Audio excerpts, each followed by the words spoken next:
Hey guys, Gary here. Today we're going to be talking about saving objects to databases. We've done this in the past, but in the past we've done it with one object, and I did two separate versions of it to show you how to be able to move it from one app to the other. This time I decided I'm going to kind of take it from the ground up, and we're going to show you how to do multiple objects, because you never know if you have an app where you need more than one object that you have to save. So I had a lot of people asking me, how do I set this up so that I can do more than one object? So that's what we're going to work on today. And we're going to start from the ground up, basically. I'm going to try to make it as simple as possible so that we can see everything that's going on. So there's going to be some prerequisites here. First of all, we need to just make an app, just a general universal Windows app. And the first thing we'll need to do is get a NuGet package. So we're going to go to NuGet Package Manager, and we'll open that up. And we want to search for the SQLite PCL, and you want to make sure that you have that in as one word. And it'll come up. It's by Microsoft. And then once you bring it up, you just want to install the current version to your app, and it'll ask you to agree. So, you just pick your app, install it, and you're good to go there. Once you do that, we need to add two references. So you go over here to the references, right-click, add reference, and you want to go to extensions under Universal Windows. And the two that we're going to add are the SQLite for Universal Windows Platform and the Visual C++ 2015 runtime for Universal Windows Platform. So you put check marks in there, click OK, and it'll add those references for you. And now you have PCL and you have those. Now we need one other tool if you don't already have this. It's called SQL Server Compact Toolbox. Now this, you just go to Google and you can type that into Google, and it'll bring up a link look for the one that says Marketplace, visualstudio.com. It's from Eric EJ, and download that. That's going to be a tool that will stay in your Visual Studio for you and will help you immensely when you're working with databases. Now again, for this example, we're going to be creating a database file where we're going to save everything to, rather than an external SQLite database. So we're just going to do that to make it as simple as possible. And after you have that, just need to create two folders. The first one would be a folder called Database, and the second one is going to be the folder called Models. And that you just do by going up to your project, right-clicking, add new folder, if you don't know. Okay, once you have those folders added, we can create one class under databases, and we're going to call that class. You just right-click, again, add class, and then you call that class Database Tools. Once you have that open, the first thing that you want to do is add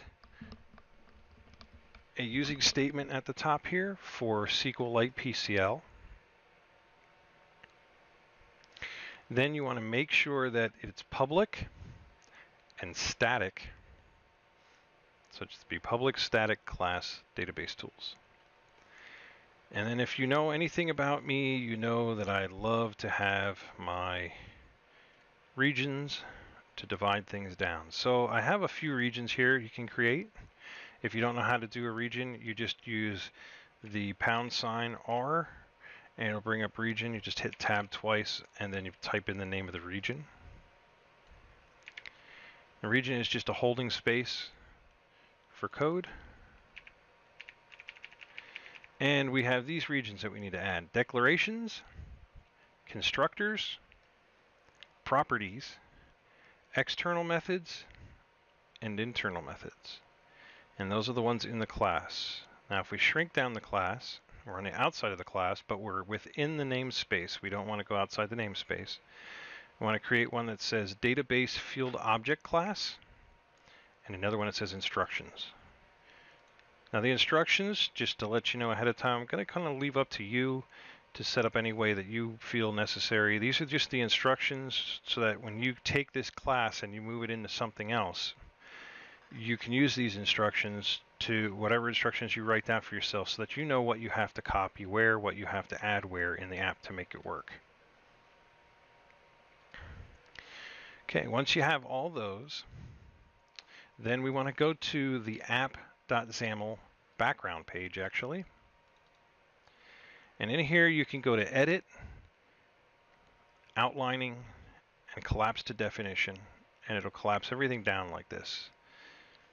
After the last definition that they have, you just want to add a few spaces. Make sure that you are again within the class, and you want to create a region and call it Global Variables. Once you have the region there, you want to create two variables. First one is public string, database file name, and for our example, we're just going to name that meals. And then the second one will be a database string, public string, database table name, and then you put that in. Ours is going to be meal stuff. So with the two of these, we'll be able to create a database file called meals.db, and inside that file, we'll be able to see something called meal stuff. So when we bring it up into our thing over here, we'll actually be able to see meal stuff is under database meals. And there won't be any of this in there at the moment. And you won't be able to see this at the moment, so don't feel bad if you can't look this up. This is from another app that I did. I will show you how to populate that as soon as we create the actual database file. So once you have these in here, you can save your app.xaml background page and maybe put in the instructions that, you know, you can even copy that code and drop it in the instructions as comments so that you know that you need to take that and add that to your app XAML page. Okay, then we're going to start in declarations. Oh, there is one other thing here before we go too much farther. Let's go to our main page XAML. We're just going to do this as a straight app. It's not going to be MVVM format just for simplicity's sake, but you can very easily transfer this into MVVM. It's just a matter of where your button clicks are really and where you're pulling your information from and to. On this page for right now, we're just going to add a button, and the button, we'll just call it button test, and we'll just have run test for the button. And then a text block, we're going to call it TB results, and it really doesn't matter if it says anything in it or not. And I have another text block there, and I actually have a list view down here somewhere, but those really, I mean, it's not a big deal right now. The button's the biggest thing, so that when we hit the button, it actually can do something. And a lot of this stuff we're going to check from the background anyway. But this will just give us a start, so we have a place that we can send out some information if we need it. Okay, so we can close that out then, and we'll go to our database tools file again. Now, in order to create a database with SQL, we need to create a SQL statement. And in our case, we need to make it a SQL connection statement. So we'll start out with public static. Don't forget, everything in here is going to be static because we only want one of these. We don't want a bunch of different database tools instances created out there. We just want to deal with this one. It makes things simple. And this was going to be SQL, capital SQL, light connection.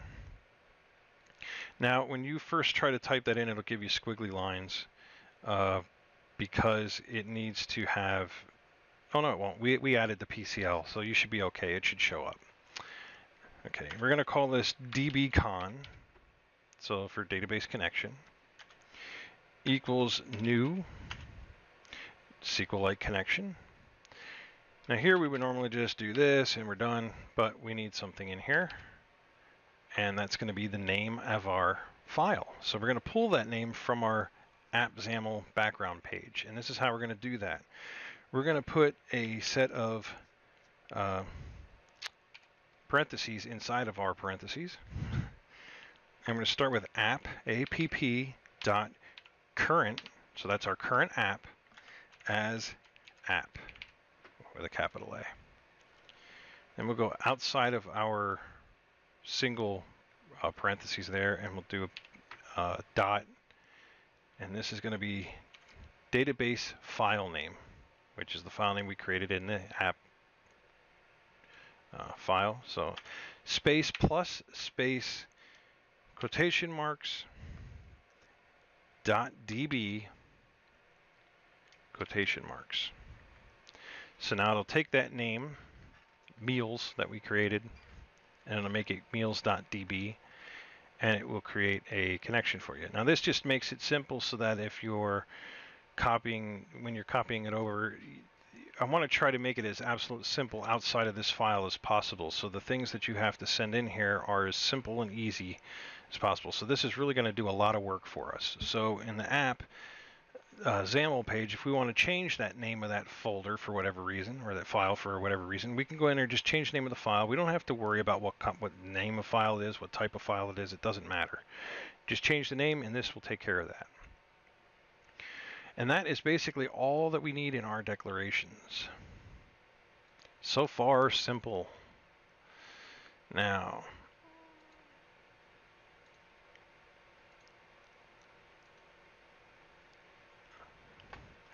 our next step is going to be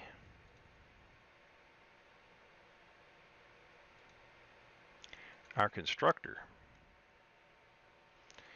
Now, in the case of a static class, the constructor can't create new instances, so you can't have more than one constructor, but we'll start with a static constructor here.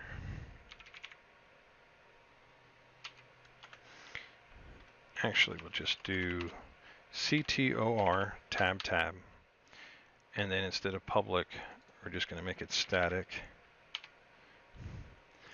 And for right now, I think that's all we're going to put in there.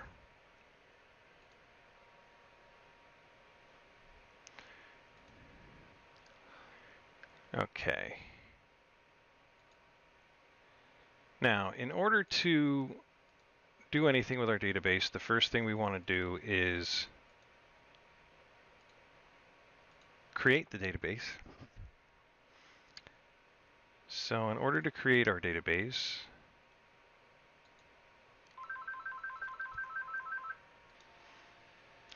okay, so we're going to go down to database, or to our external methods.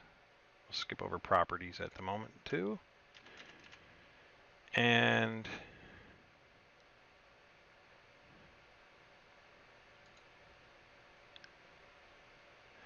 actually, we will go in the properties. In properties, we're going to create one property, which is going to help us out here. Basically, this is just to make it a universal object here. So we're just going to do public static string. We're going to call it table name. And for table name, we're just going to have a get. And for get, we're going to return from our app XAML background page. So again, here we're going to have app.current as app. And then on the outside of the parentheses, we'll have dot, and then we'll have our table name. And that's going to be it for that one. Now we'll be able to reference our table name, and our declaration will create the file. So far we created the file. Now we want to create the database itself. Okay, so with that taken care of, under external methods, I'm going to add a region, and I'm going to call this create database.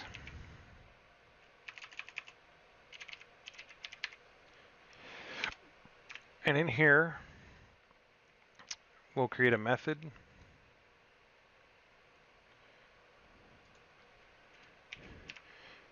It'll be a public method,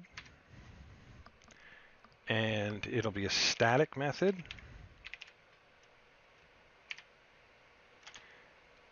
And it will return a string. And we're just going to call this create database.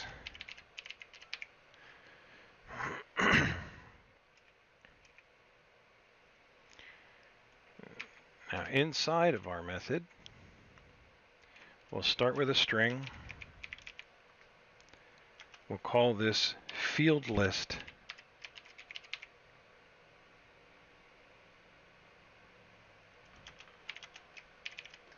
And it will equal nothing at the moment. Then we'll do for each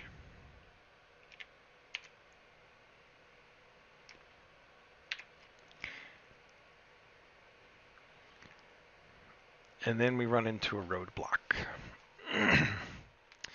What we need to do is create fields that we're going to create our database with. So we have our table name, but we want to be able to create these fields right here. However, when you put an app into a different app, the fields are going to be different. So the whole object of this is to make this tool usable across different apps. So the way we want to do this is we want to be able to create a field list that is it'll be a list of fields that we can use to create our database with. Okay, now the way we do this is we need an object called database field. And if you remember, if we scroll to the bottom down here, we have database field object class. So we're going to actually create a new class here. And usually you would create a new class, obviously, as a separate file. But we're going to do it here so that we can take this one file, copy it across, and have the class and everything that we need right with us. So it's going to be a public class. This one will not be static. And we're just going to call it database field.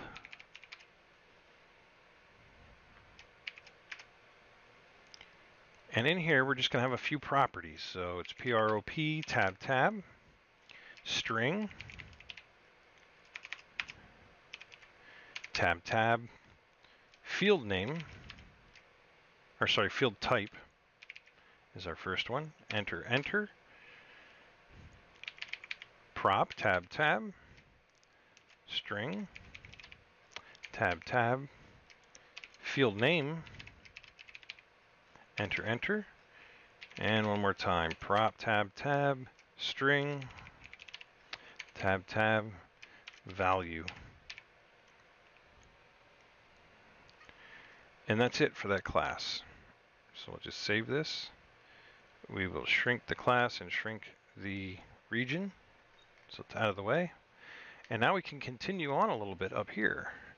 So under for each, we're going to say for each database field, and we're just going to call it DBF, database field, in database field list.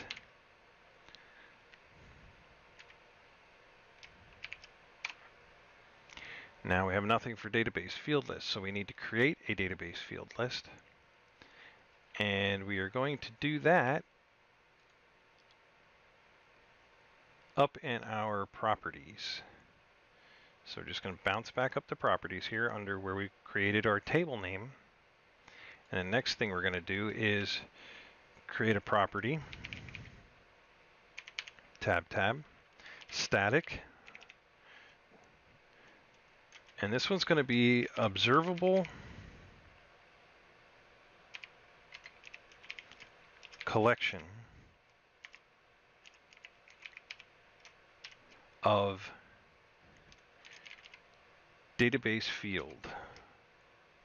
So we're going to have a collection of database fields.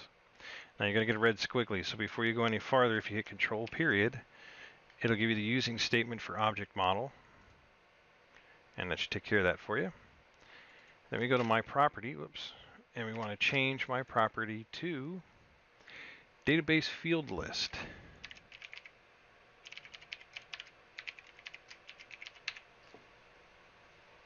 And you'll see we lose our red line down there.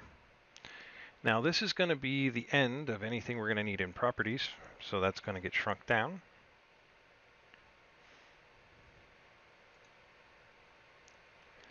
We are going to have to go up to our constructor.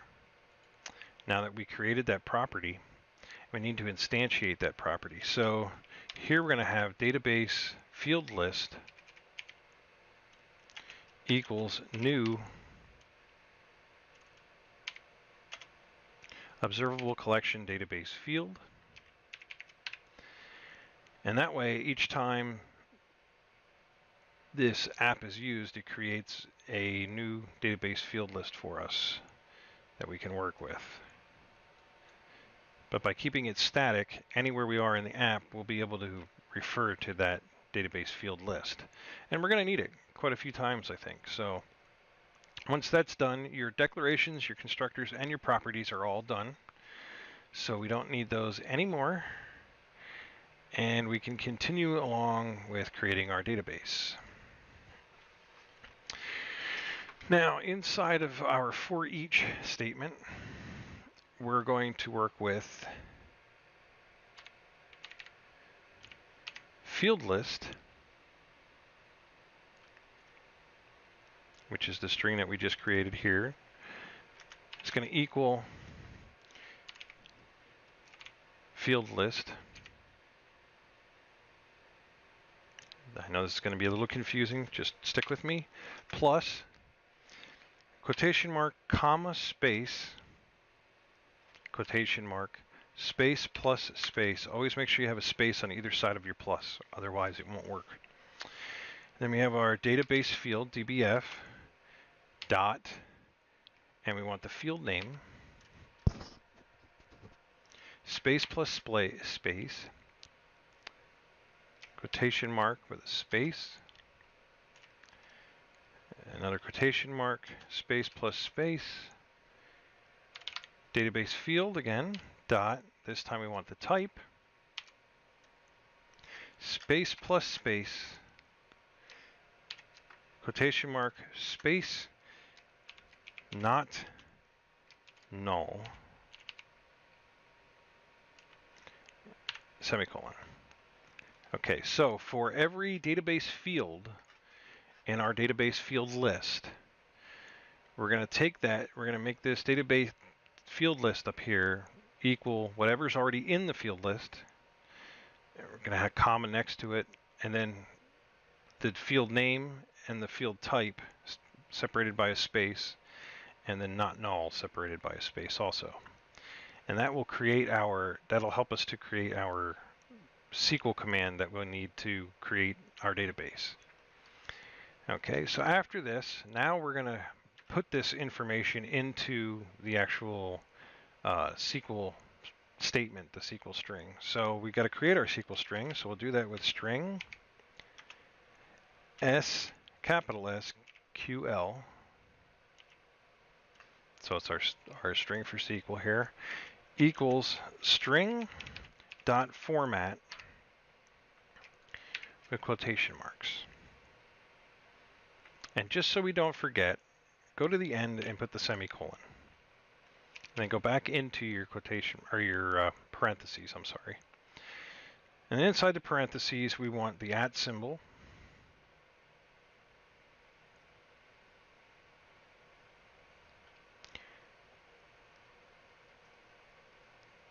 Okay, and then we can start creating our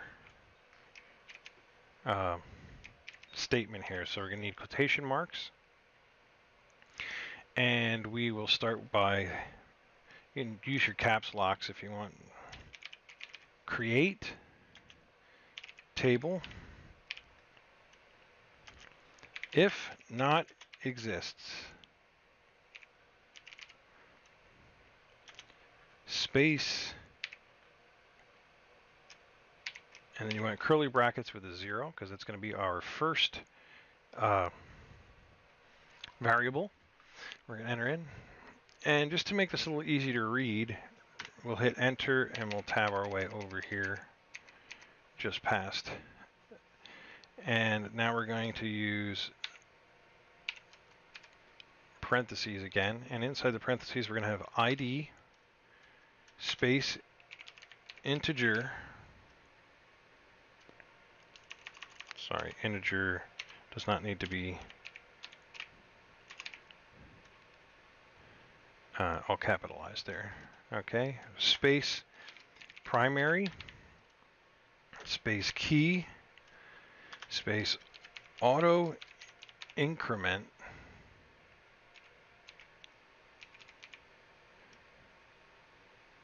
space not null, and we'll hit enter again. And we'll tab our way over. Whoa, went a little too far. Now that's our first field that we created. Its field name is ID, as you can see over here. It is an integer, and it is the key.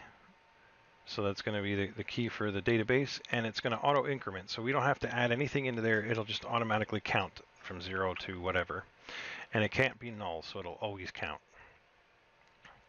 Okay, now we want to add the rest of our variables. So we want our meal or benefits food items, but we don't know what they're going to be. But we have a database field list here, so somebody added it to the list.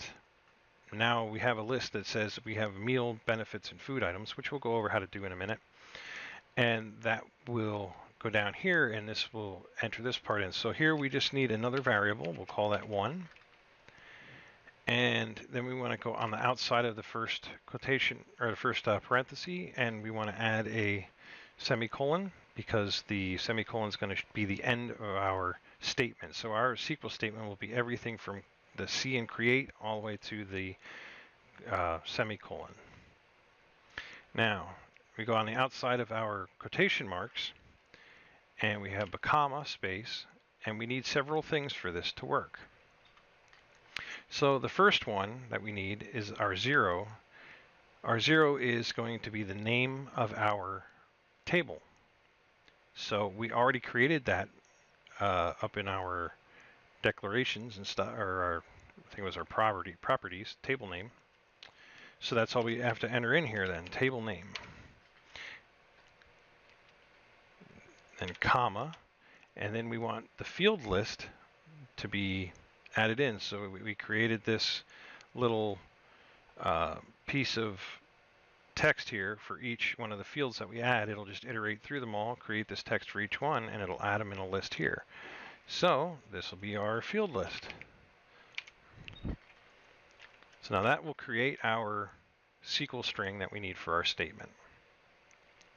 Now we'll be able to see that, and that's why I put that it's going to return a string, because we'll be able to return that back. In fact, we'll go right down to return right now and put SQL. And that way it's going to return that back to whoever's calling it, and then we'll be able to read it on our main page, and we'll see how it actually fills everything in. The next thing we need, though, is SQLite statement. And we're just going to name this CN statement.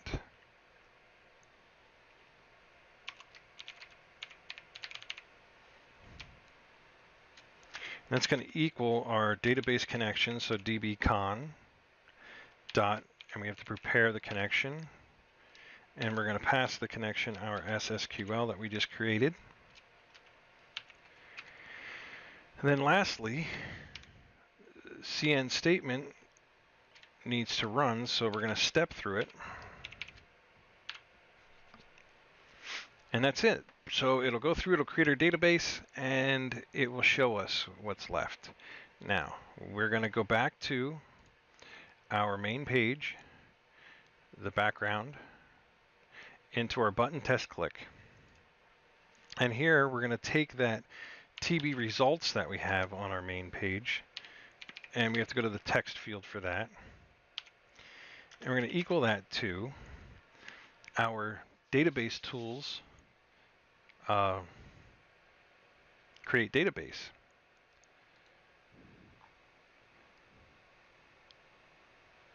So let's just try to do it directly. We know that it's under database, so database dot database tools dot create database, and we'll just save this and we'll run it.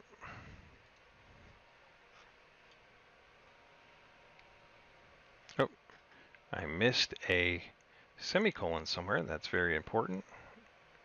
When we did our table name,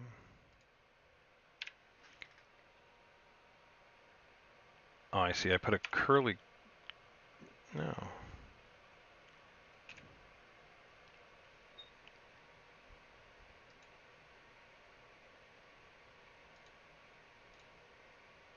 Yeah, I need a semicolon right there. I believe that should take care of it. Okay, now let's run it.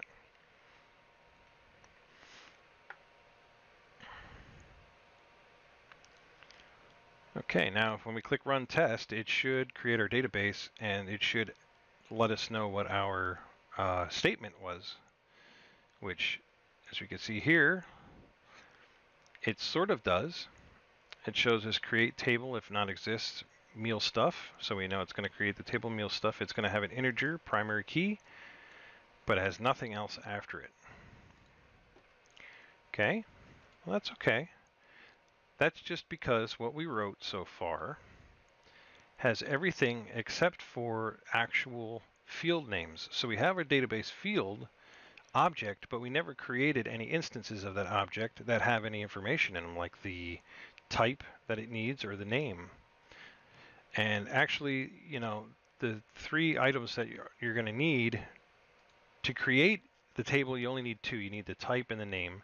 But when you actually want to save to the table, you'll need to type the name and the value. So let us create.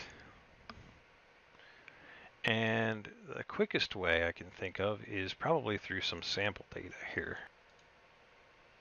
However, before we do that, let's go to our SQLite Server Compact Toolbox and have a peek at our file first. So if you remember, we have over here in our Explorer, we have our path to where we thought the database file would show up, and you notice there is a meals database file here now. So we can go to our tool here. We can add a connection, which is the second little one there, add SQL connection, and go to browse.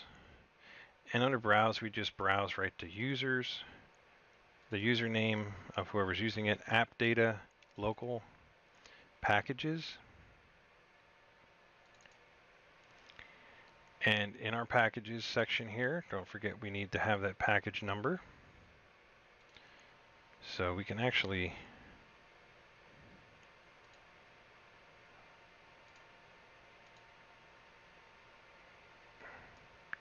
get it from here. And we'll just search our packages here. It'll actually be in your search thing already. Then we'll just double click that. Go to local state, and then you'll see the meals database, and that's our database. You can test connection if you like. It'll tell you it succeeded or failed. Hopefully it succeeded, and then you just close this. Now if you look over here, we have 2 meal items here. So the first one we have, we go to tables, it says meal stuff, has all that stuff in there from the other app I was doing. So I'm going to take that and I'm just going to remove that connection so we don't get confused. And under our meals table, meal stuff, we have just the ID. So it created it for us. So that's great. So now we want to work on creating the fields that we need.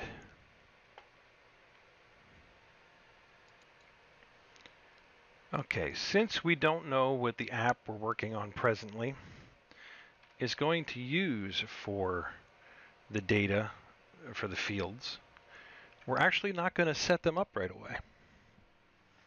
We're going to continue on to the next part of our database unit here, and then we'll see that stuff work a little bit later on. So we can close down our create database, and we're going to go to our internal methods. Or I'm sorry, not our internal methods. We're going to go down below our create database, and we're going to create a new region. And we're going to do the next logical step, which is write to database.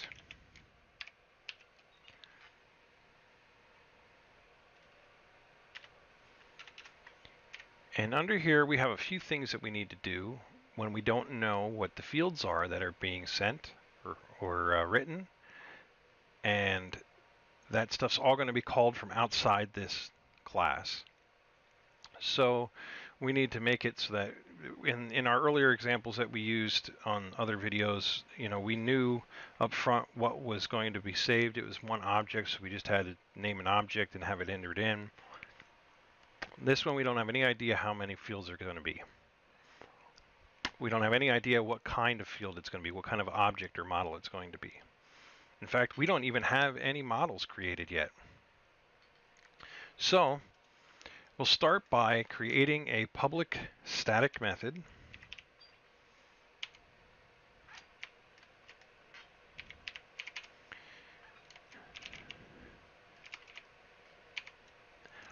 And we're not going to return anything with this one. And we're going to just call this write record.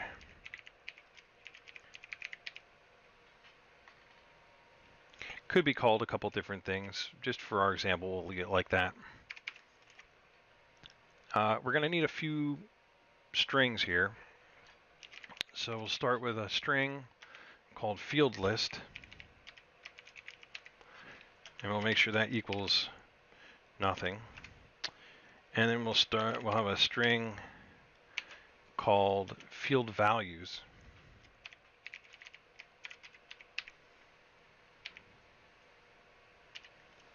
And make sure that equals nothing. Then we'll do a for each statement.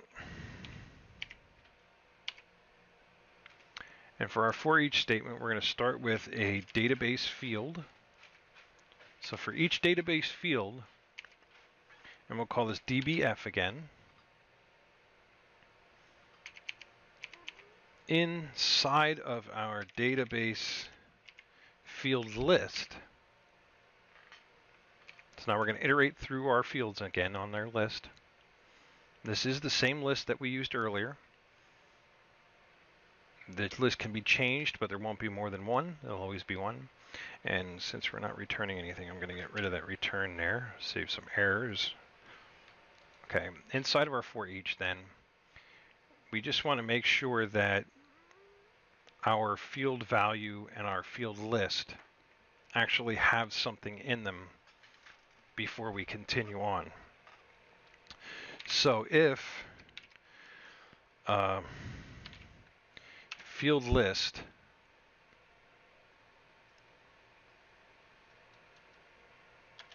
equals nothing, or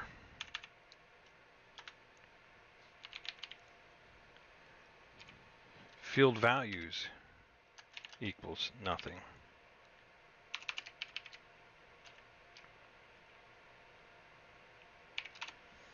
then now here what we're doing is we're creating another SQL string like we usually do. Basically, we're just going to create out the formatting for it just like we did earlier. So before I go any farther with this, actually, oh,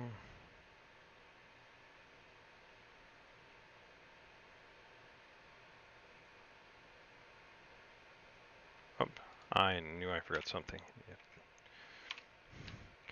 Need the double equals.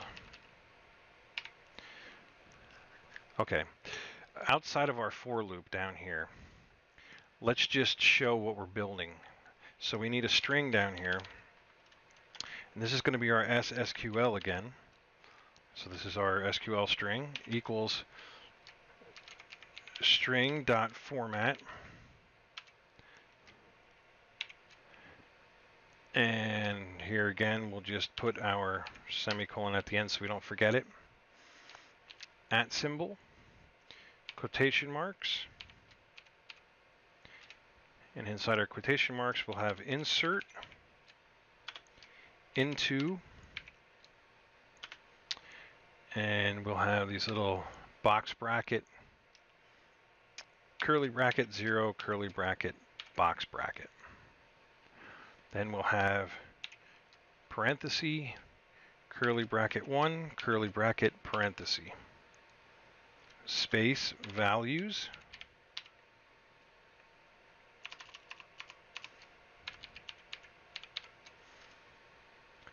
and then that'll be parentheses, curly bracket 2, curly bracket, parentheses. And then we will have semicolon. Then we just go past our quotation mark and we do comma. And our 0, our first variable in this statement, is going to be for table name. So we have that variable already.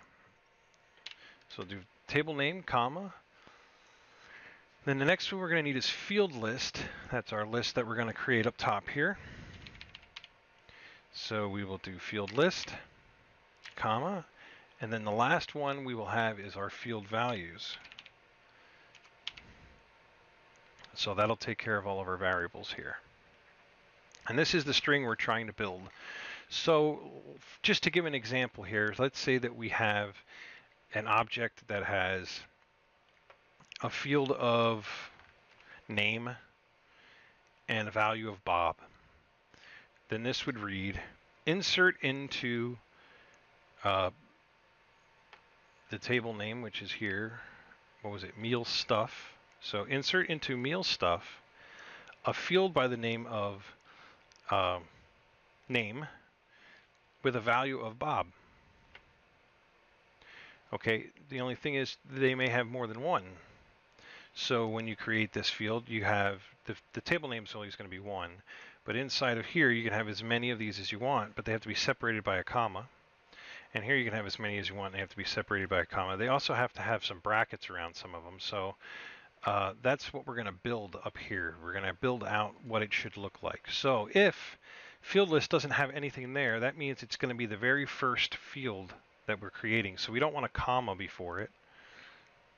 So we want to make sure that field list is just the bare necessities. So we'll do field list equals, we have an open bar bracket there, space plus space, dbf dot field name, space dot plus space, quotation mark, closing bracket, quotation mark, and then semicolon. And now we want to do our field value. And field value, we want to make sure it's going to be the same way. We want to make sure that the value equals the field list name, the field name, and is the field name for the value that we want to enter into it. So that value belongs to that name. Now here we have to have little single quotes around it. So what we need to do here is quotation mark, single quote, quotation mark, space plus space, dbf dot, and here we have our value, space dot, or space plus space, and then quotation mark, single quote, quotation mark. So this will create, if it's a field name called name, it will create a string that says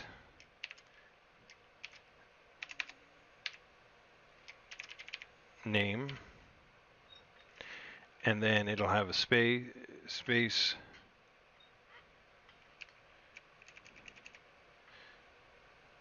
actually it'll look like this. insert into, what was it, meal stuff.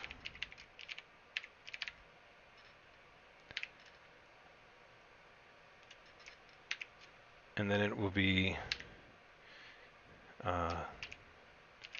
name,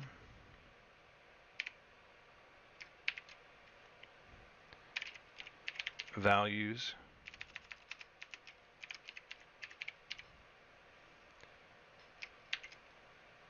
and then it will be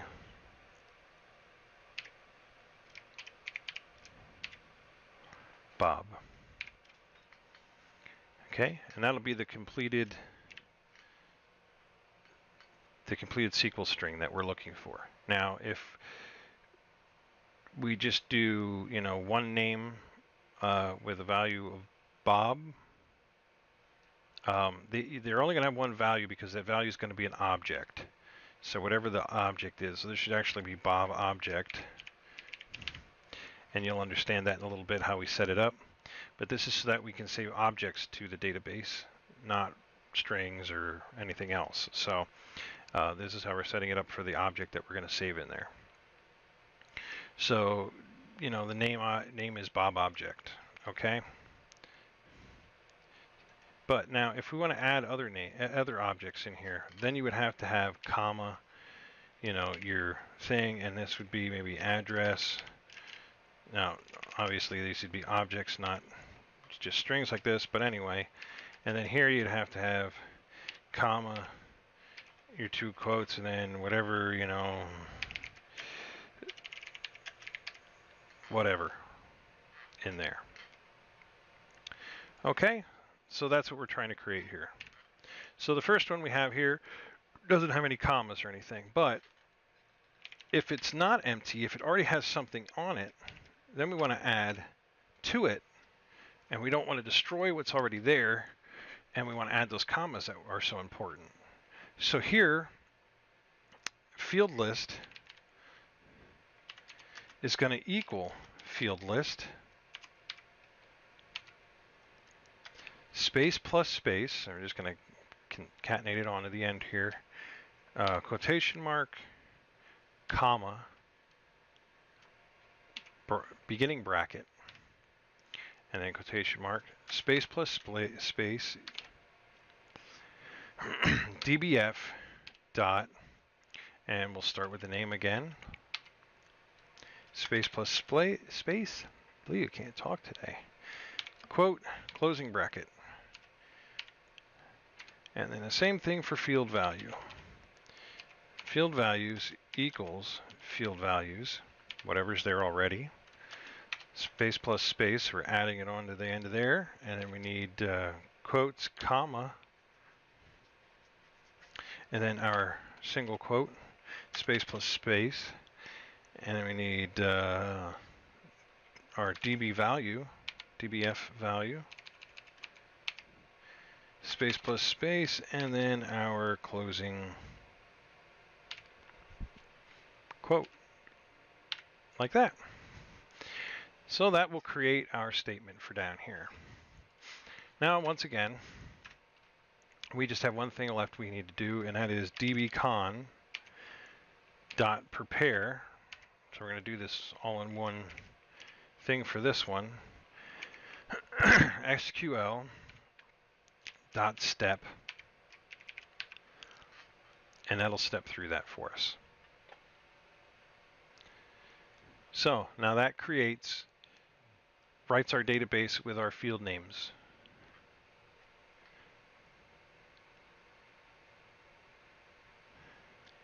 And it actually will add our values, which will be our objects.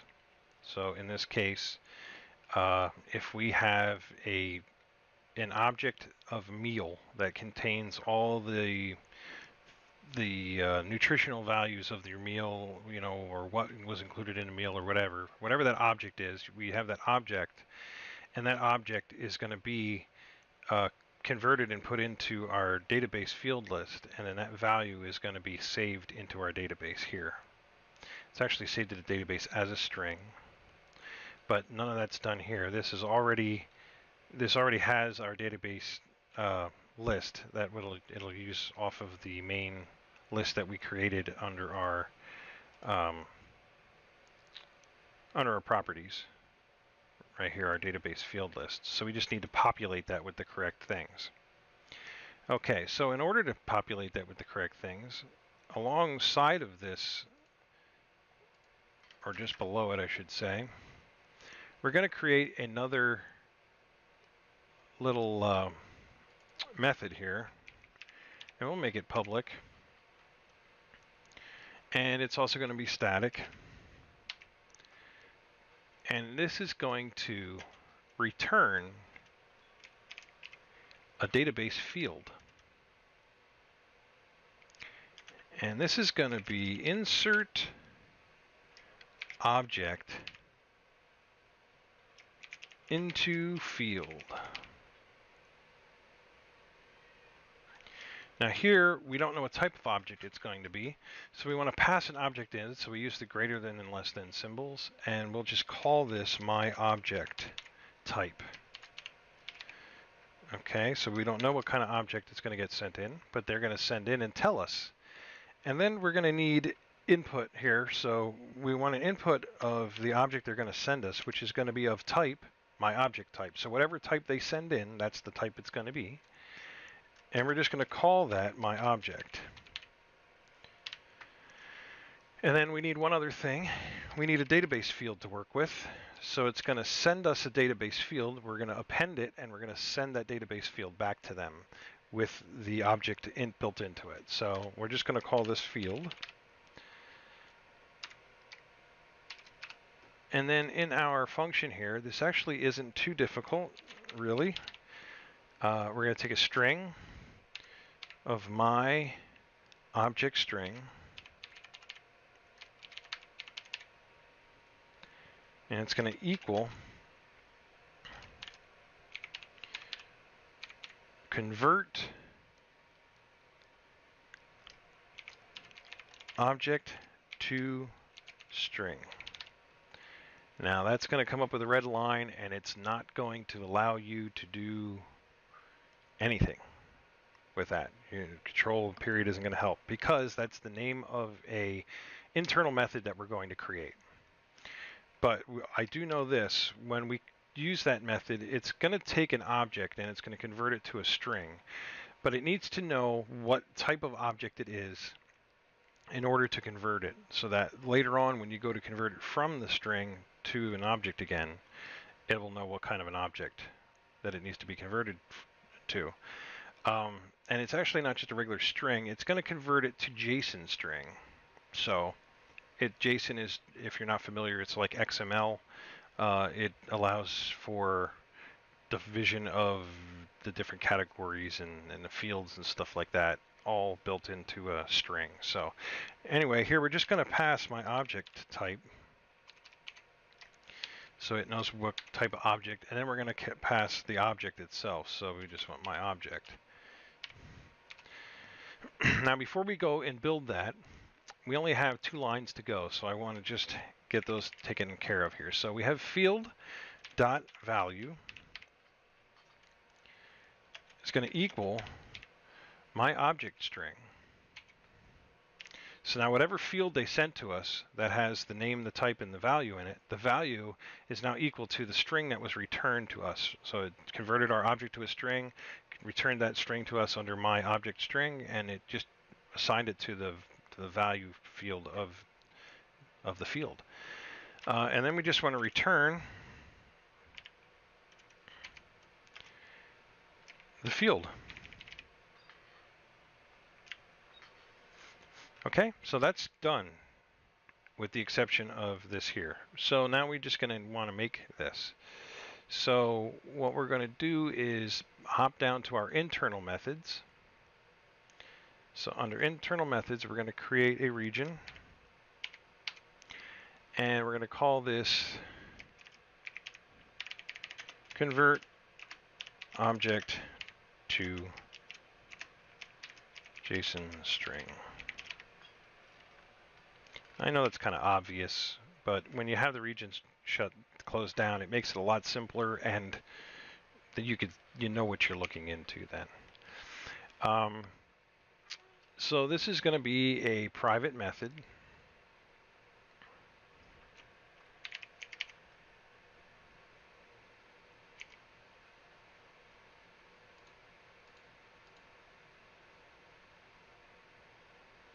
Sorry, my mouse bounced to the wrong screen. It's also going to be a static method.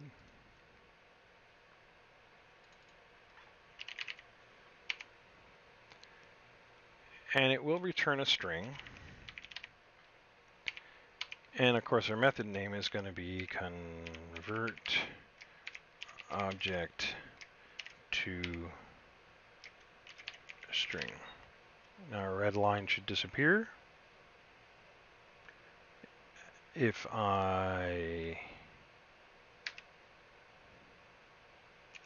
it's not because it needs this, which is going to be, once again, my object type. And then it's going to need the object, obviously. So this is going to be an object of my object type. And we're just going to call it my object.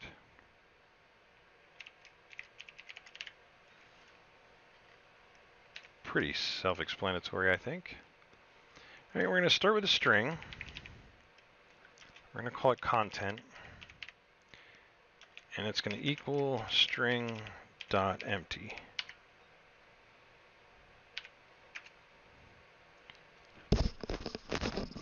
And in the end, we're going to return content.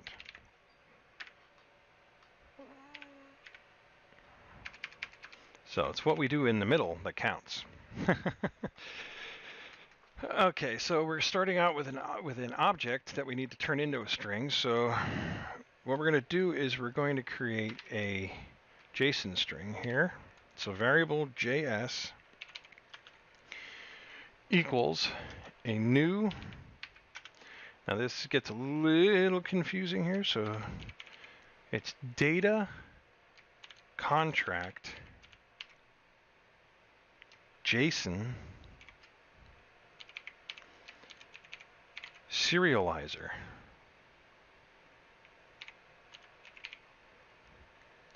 Give that a second, hit control period, and it'll give you the serialization for JSON that you can add to your using statements.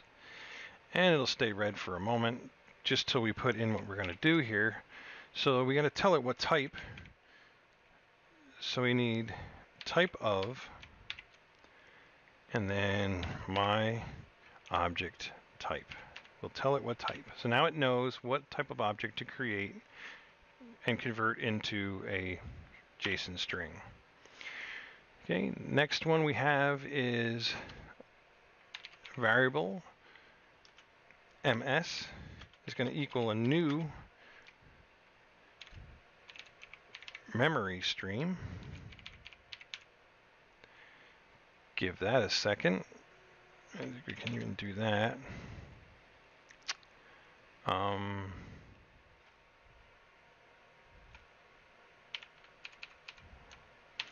Control period, and it'll give you using system IO. So now we created a new memory string. And now we're going to take our JSON, so JS dot write object ms, so we're going to write to the memory string. And it's going to be of type, or it's going to be my object. We're going to write my object to the memory string. Now once we write the object to the memory string, it's just like typing on the computer. If I type in something, when I'm done, my cursor is at the end of the sentence.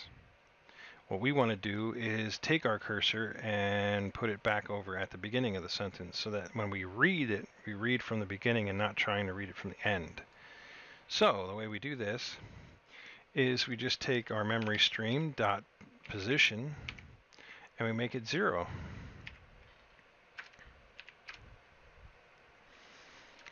That's all there is to that. Now we need a reader, so we've var reader, so our variable, equals new, and this one's going to be a stream reader, because after all, we are reading a stream, are we not? And then we're just going to pass in memory stream for it to read. And then we have our content. It's going to equal the reader dot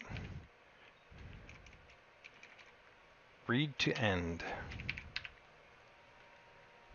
So now that we returned our cursor back to the beginning, the reader, we create the reader, we tell it that it's going to be this memory stream we're going to read, and then we want to read it from beginning to end.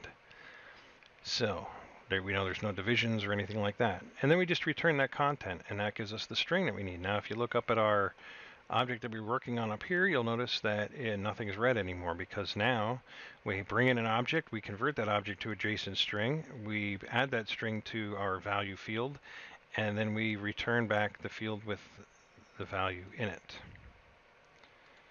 So you can shrink this part down, and we're done with that part. We're not entirely done with our internal methods, because we converted an object to a string, which is great, but we need to also convert a string to the object again, which we'll do later on. Okay, so looking back on what we did here under writing, we inserted our object, or we gave them the ability to insert their object into the field. Once they insert it into the field, we created a field list in the beginning, and it's a static field list. So this database field list is just one list. Think of it as one piece of paper they lay down on a table, okay? And they take that list and then they add in all their field names, and they add in the values of their field, the type of the field, and then they want to enter in the actual object into that field. So here we create the field and make it into a string, and then it will get saved to there. So that gives them the ability to write to the database.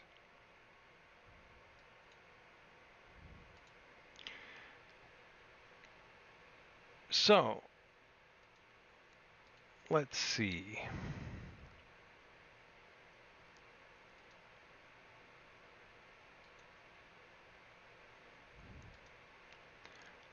I think what we want to do next is we want to give them the ability to create their field object. Now they could do this on the external thing, but I think this way it gives them the ability to build it without having all this extra code. We can use this one static method to do that. So underneath here, we're still in our external methods we want to be in. And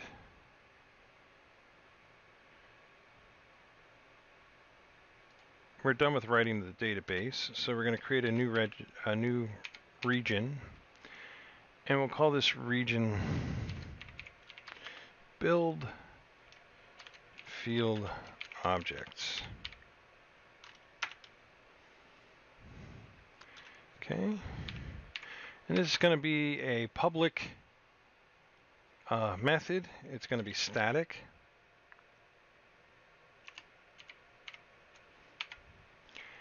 And it's going to return the database field. So we have to look here quick. I'm not sure. Let's just try database field. Okay, it looks okay. And then we're going to name it build field object. Oops. Didn't want to do that. Now we're going to create a variable with this. Oh, but we need two items for our fields. So first we're going to need string.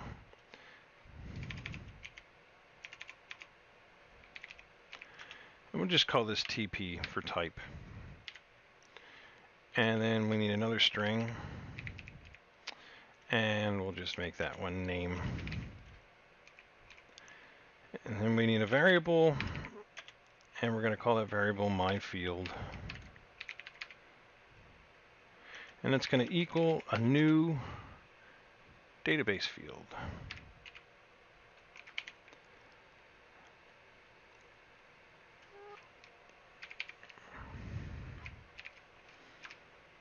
And in that database field, we're going to enter in the field name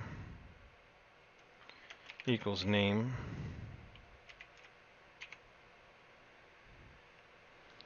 comma, and we have our field type equals TP. And that's about it for that, except for we need to add our little semicolon at the end here. And then we're just going to return my field. So they can create a database field right there.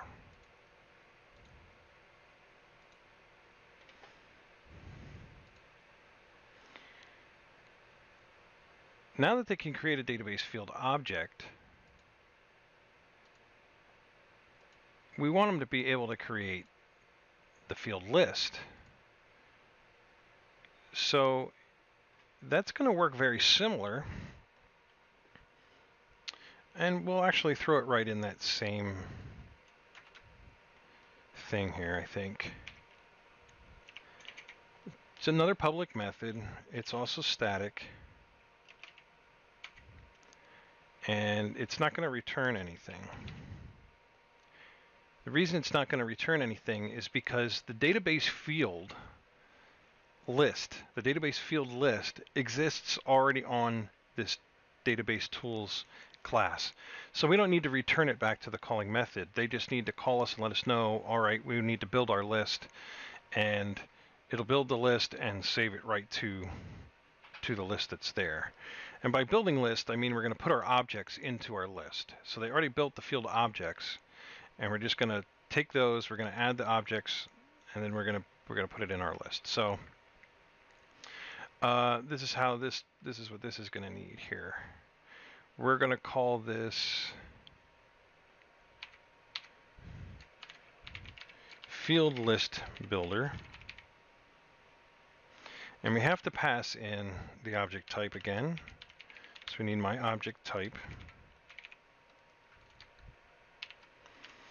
And we also need the object itself.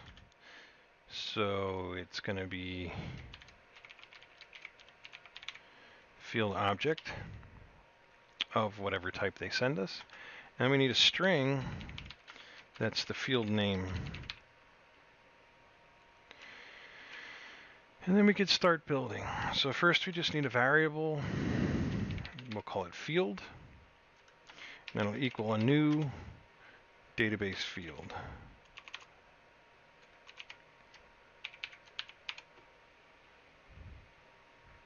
Oh.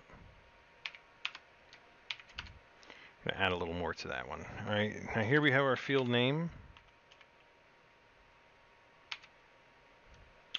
It's going to equal whatever field name they send. And then we're going to have our field type. Since we don't know the field type, actually we're going to stick with the type here. So we're going to make field type equal a navarchar, because that's the best type of string to save our objects as. Now once we did that, and we take our field, we equal that to database tools dot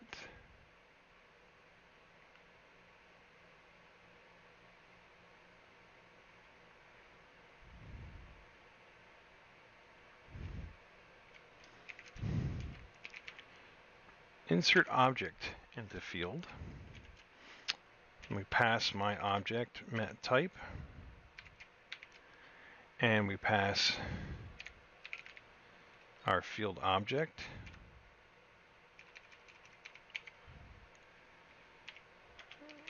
And field. So now it's going to take our field, and it will insert the object into the field and return it back.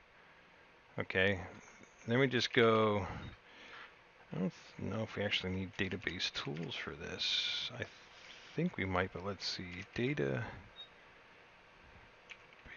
field list dot add. And just add field to the field list. See, I don't think we need this either.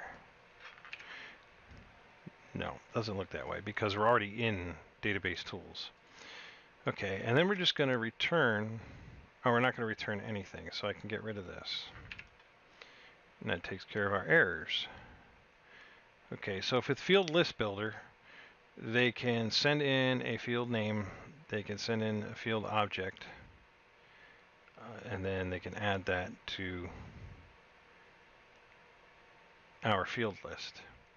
Now I know it seems like we're doing the same thing here as we did with build field object, but building field object actually creates the object in our database. It will create, like for cars here, let's see, under car info we have car. It'll create this car and have it ready for us, where this will create the object that you're putting into car and actually create the field that you're putting in the car. So then, but the name and stuff has to match so that it gets put in the correct area. So that's why some of the stuff looks a little bit the same. Okay, let's look here. Okay, and that's the end of our external methods. So we can shrink that up.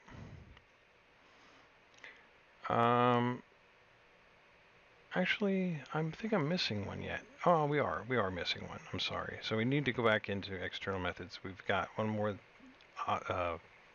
section we have to deal with here, which we'll just do down here. Another region, and we'll call this read from database. So now that we created a database and we're able to give them the ability to save something into the database, we need to also give them the ability to read something back out of it. So we have a few methods here. First one we're going to start with is we're going to read all of the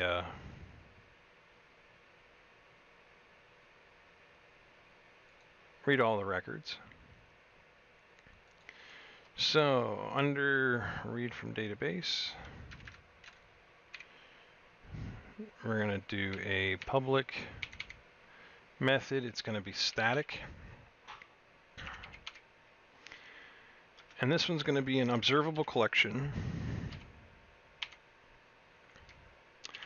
of my object type.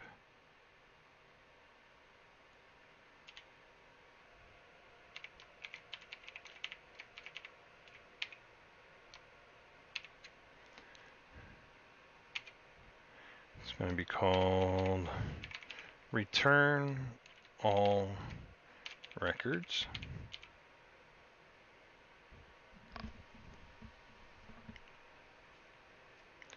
Which is also going to be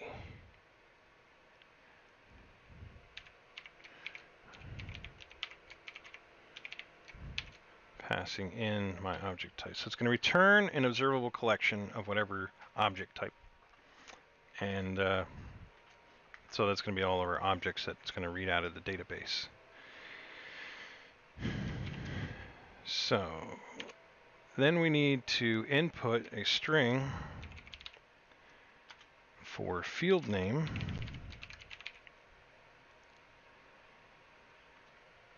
and a string for my object path.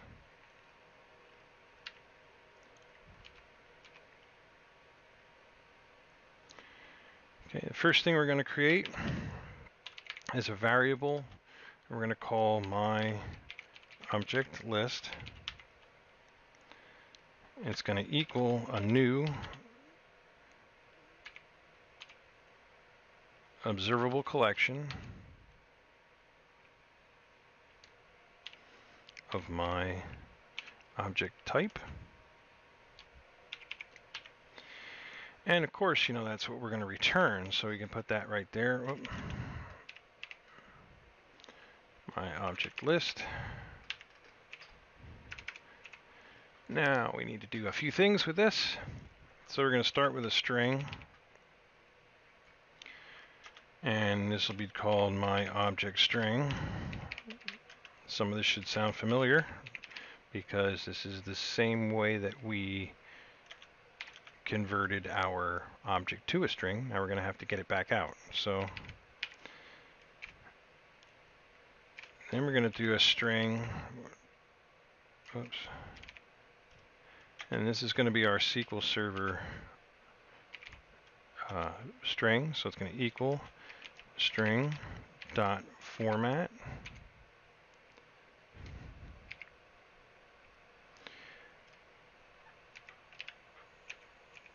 And then we have an @ symbol, and this one will just be @ symbol.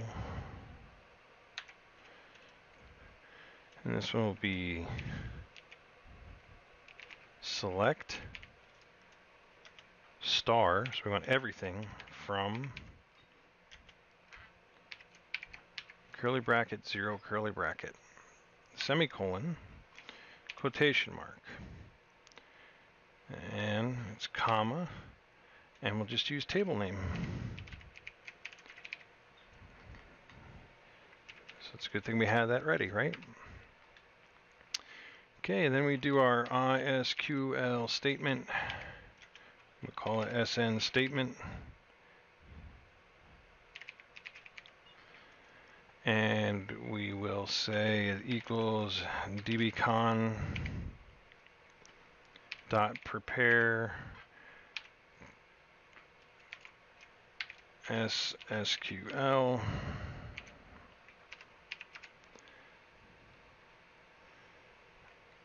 and then we'll make sure we get them all. So while cn statement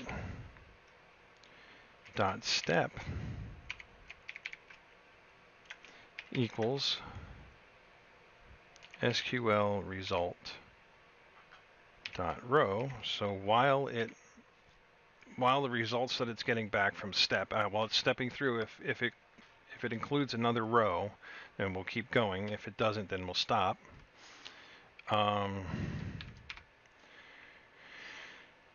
then we'll take my object string. It's going to equal cn statement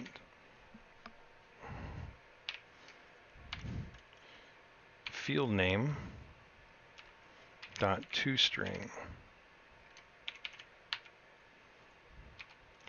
And then we'll do my object list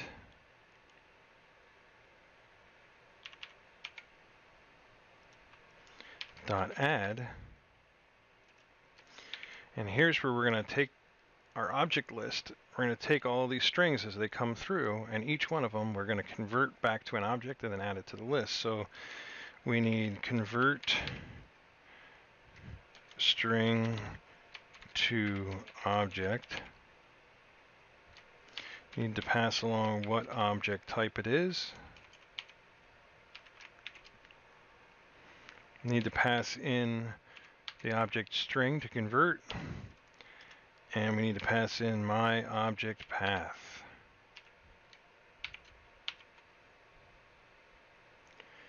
That's a whole lot. Okay, so let me look here. C convert string, we need to do that. There we go. And we're good. Now it's yelling here because this doesn't exist. That's fine, we'll create it. But that's it.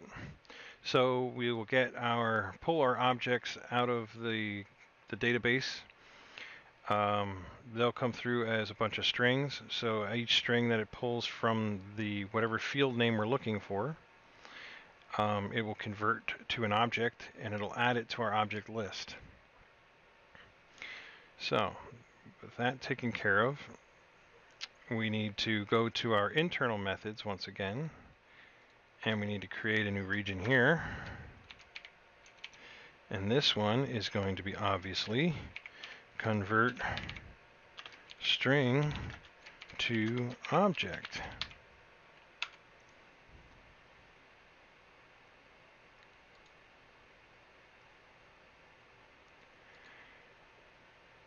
And this is pretty much just the reverse of the one above it. It's going to be a private static method. And it's going to return an object of my object type.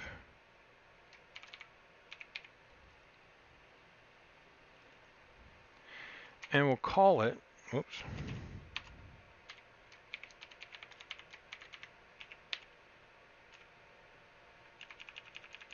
It doesn't like my object type yet because nothing was sent into it yet. So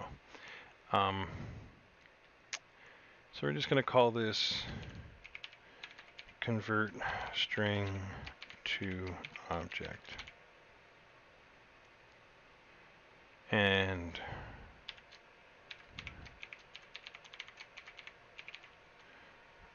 we'll include my object type. Now it'll let us do the first one.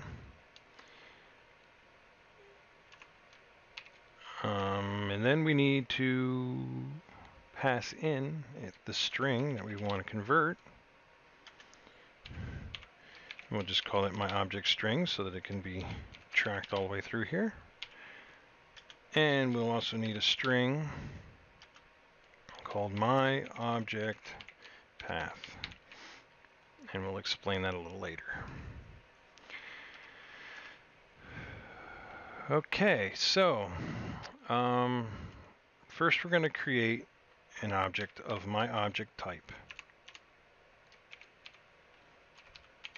And we're just going to call it my object. That's going to equal, we have a little casting we have to do here, my object type activator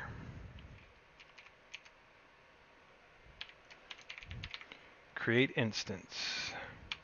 So what this is going to do is it's going to create an instance of whatever the object is. So if it's a meal, it's going to create an instance of meal that we can actually put our data into. And the way we need to do that is we need to tell it its type dot get type, and then my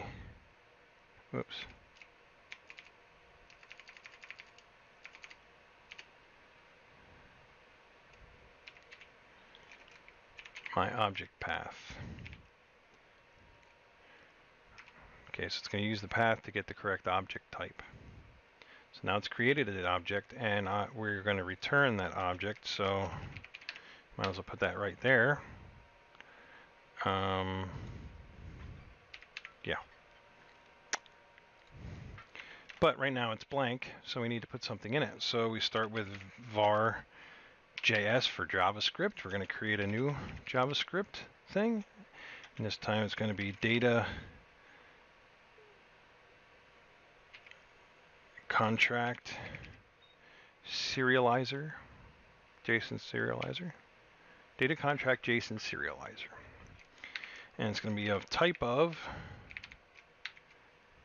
my object type. So now the serializer knows what object type to make it into. So it'll take the string, make it into that object type, and then we'll put that object type information back in the my object. Okay, but first there's one minor little thing you have to do here, a little different from when we converted it the other way, and that is we have to actually read the bytes. So we need a byte array, and we'll just call this byte array.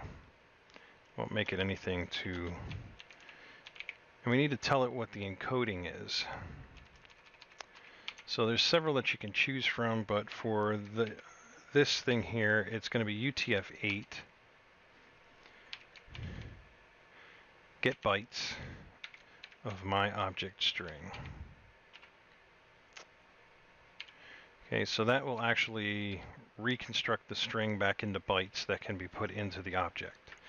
So then we take those bytes and we put it into a memory stream. So we have ms equals new memory stream. And we'll just pass the byte array right in there.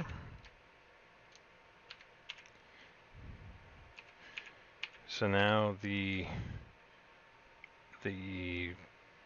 object has been created, the string has been passed in, the serializer has reconstructed it, found the bit array assigned it back to an object, or assigned it back to the type of object, and then it set it on the memory stream. So now we just need to take my object and equal that to, again, we have to cast it to my object type so it knows what type. The JavaScript dot read object, and it's going to be the memory stream. So now it'll read that object, it'll assign it back to my object, and it'll return my object. So with that done, we should go up here, and we do not have, we still have a red line because this does not exist. So that means that I typed it incorrectly somewhere. So I will just take this and copy, take this and paste, and that solves my typo. Okay, so we can close that up. We can close that up. And that, and that. Well, all right, so that's to read all records from the database. I don't know if I'm going to bother with searching the records or not.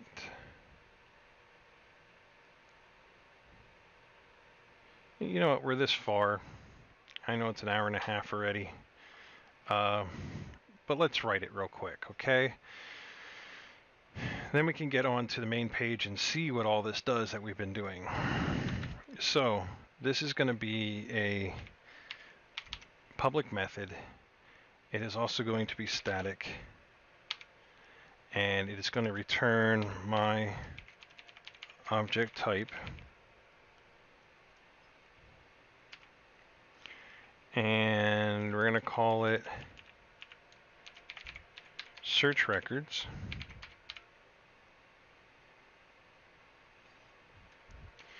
And we need to pass in my object type.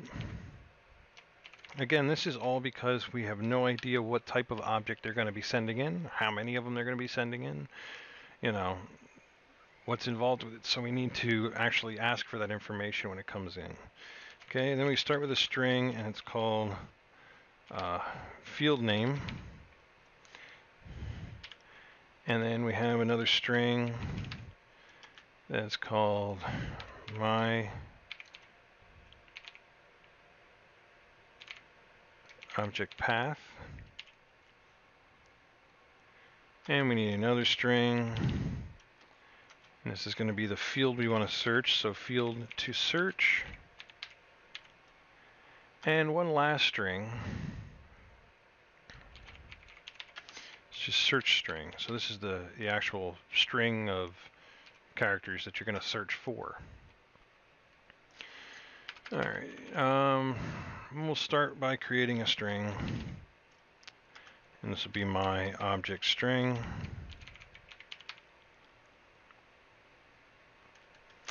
Equals string.empty. Then we'll create one other string as SQL. So this is our SQL string, equal a string dot format. Always make sure you use dot format for these, because the symbols and stuff that we're using have to be exact when it goes to SQL Server. So since you're creating an actual string specifically for that, we want to make sure that everything comes out correctly the way we type it in. So we need our quotation marks, and then we just need select, whoops,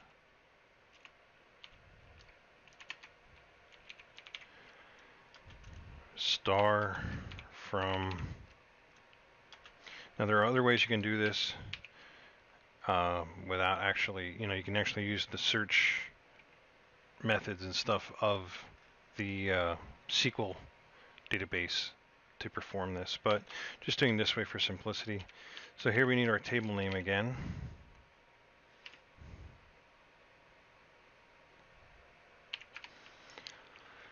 And then we need our statement, right? So our statement is cn statement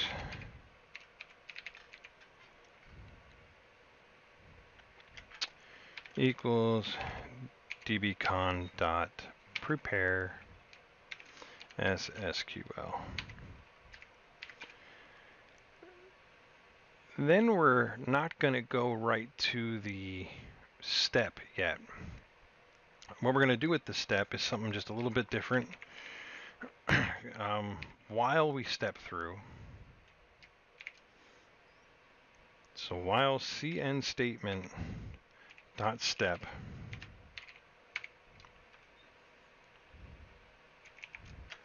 equals a row again, so it's SQLite result dot row.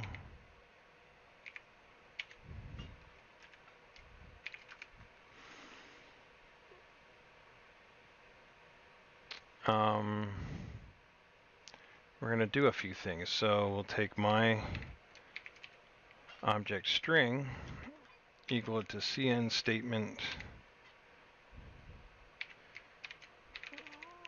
field name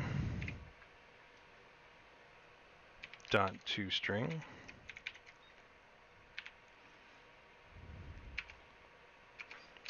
My object type, my object equals my object type, and here we're going to create a new instance. So we need our activator dot create instance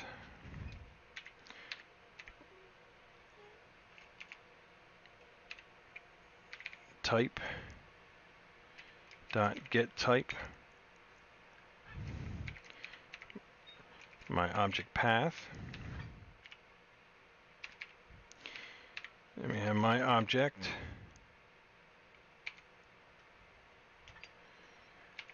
equals convert string to object, my object type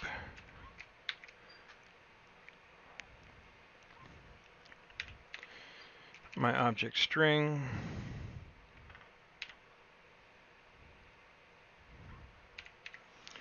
my object path.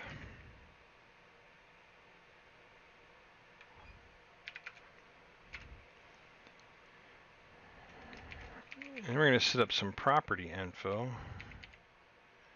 Property info,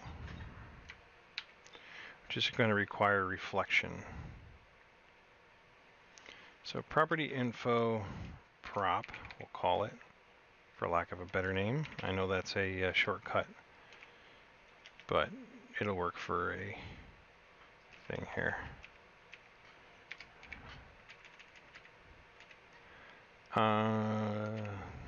Type of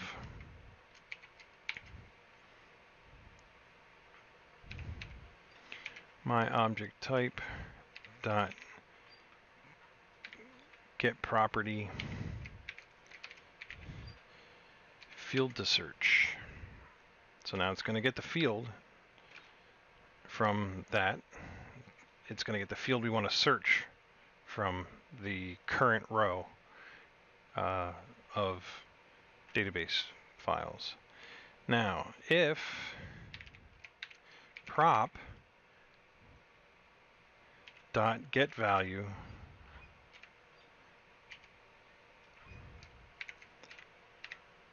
my object dot toString equals the search string that we're sending to it,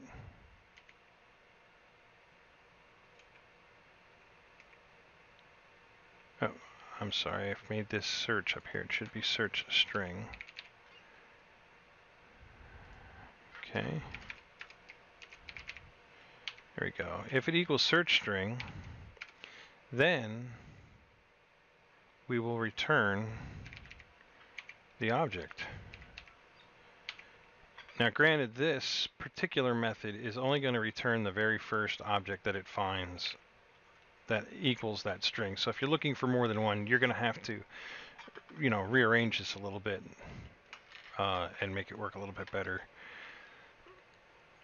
Now it tells me in my errors here that it doesn't return a value on all things, because if this doesn't equal anything, if it never equals the search criteria you're searching for, it's never going to return my object. So we need to tell it that if it doesn't, we need to return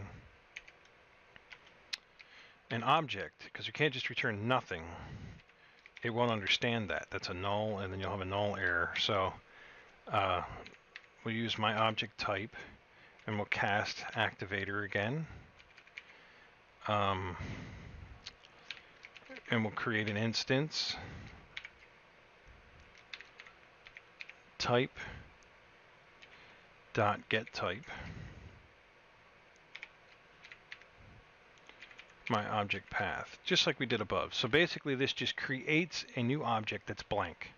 So it's returning an object, everything's hunky-dory, but it's not returning an object that has any values to it. So essentially it's blank, so it didn't return anything. And then you can test for that and then tell it, hey, if you're if it returns a blank object, then let somebody know that there's no returns on that particular search, and try again. So I think we are now complete with our database tools, with the exception of the instructions. And we really went through a lot of work there, a lot of beef, but we didn't really get many results. So far, when we run this, everything should run.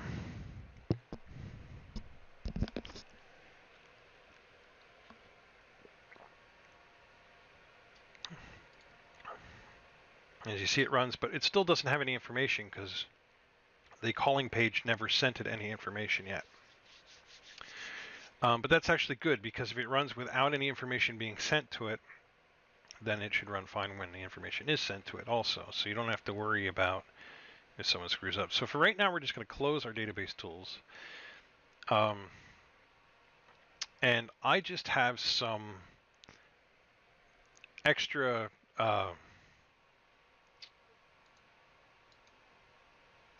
summary text, notations and stuff on the version that I actually use of this particular file. So what I want to do is use that to show you a little bit closer what's going on. So let me just grab that and send that in there, and then we'll go from there. You know what, actually the version that we just wrote is a little more compact than the other one, so I'm just going to leave it the way we have it. So everything I'm doing here is exactly the same as what you're doing. So let's do a little bit with it and see how it works. So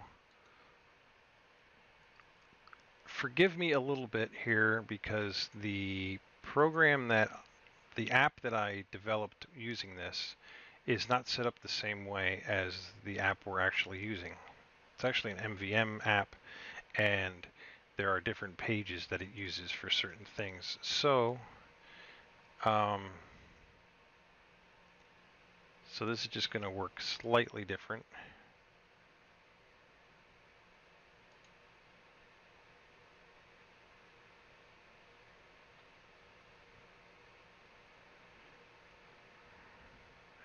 Now, to make this simple, I'm going to just put a little bit of fake data in here, just a sample bit of data.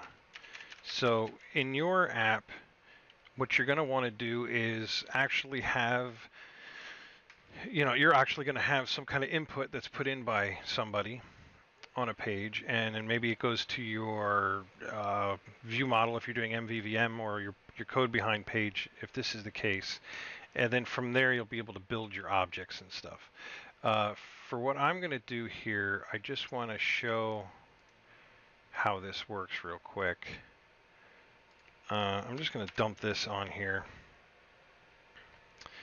and it's going to give me a little bit of grief for a moment because I need to add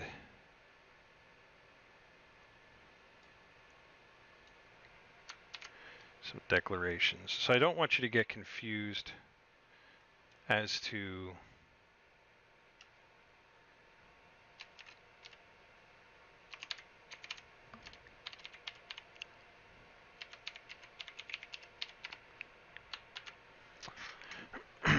what all this means. It really doesn't mean much of anything, except that I have 3 models. Okay, so in our other examples, we only had 1 model, and right now I don't have any models created, so I have to create a few models here. So we'll create 1 model and we'll call it benefits. Okay, and we'll create another model. This is just add class, and we'll call that one meals. Or meal, sorry, should be meal. And that should be benefit. Because this is for each individual one. Okay, and then lastly, I'm going to do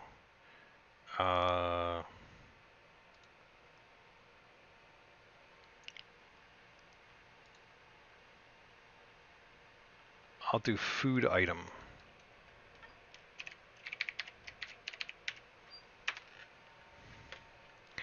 Okay, none of these really make too much sense, but we want to make sure that we make them each public.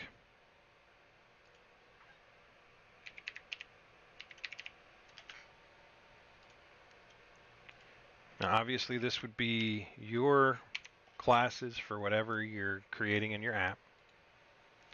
Okay, now for each one of these, I'm just going to do, I think,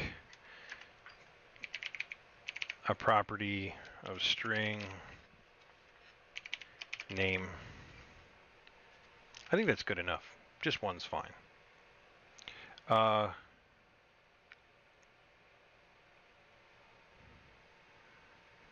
Yeah, I think that's good enough.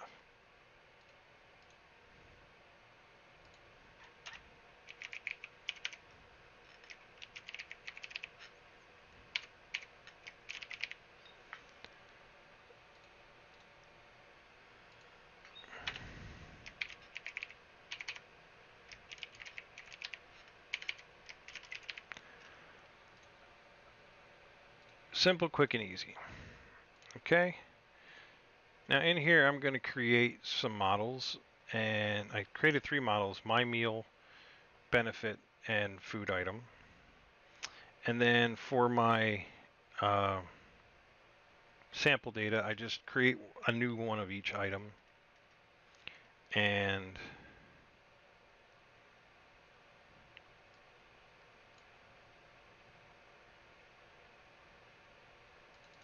let's see, that should just be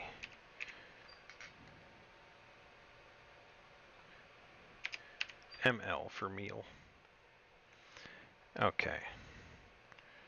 So down here, I just need ML equals. Okay, so I'm just creating a new one of each, and then each one's going to just have name And I'll just put my benefit.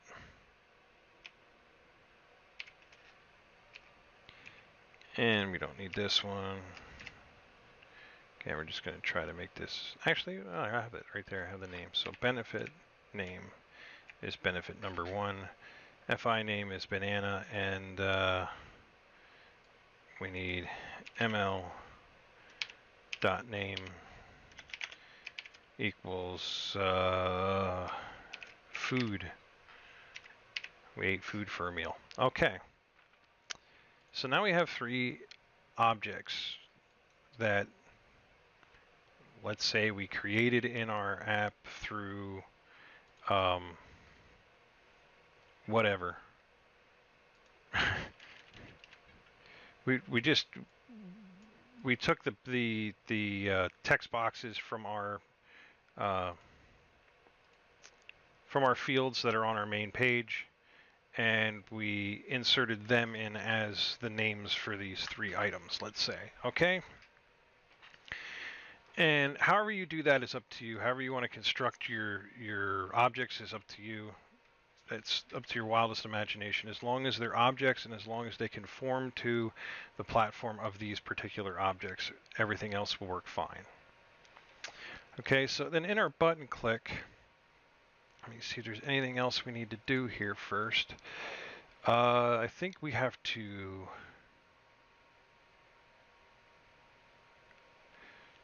All right, we'll start with our button click. We're going to get rid of this create database thing, and we're just going to do if, or no, we don't need that either.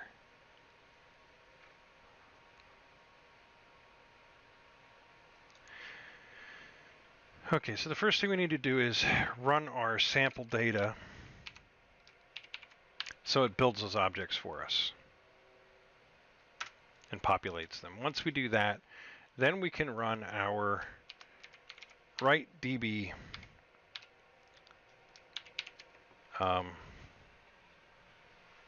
method. Okay, now we didn't create one yet, so we'll just generate this one, and there we go.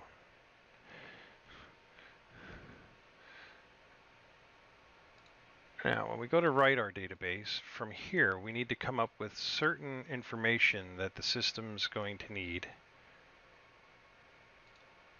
in order to write our database.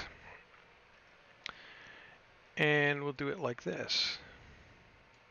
First thing we want to do is, in our database tools,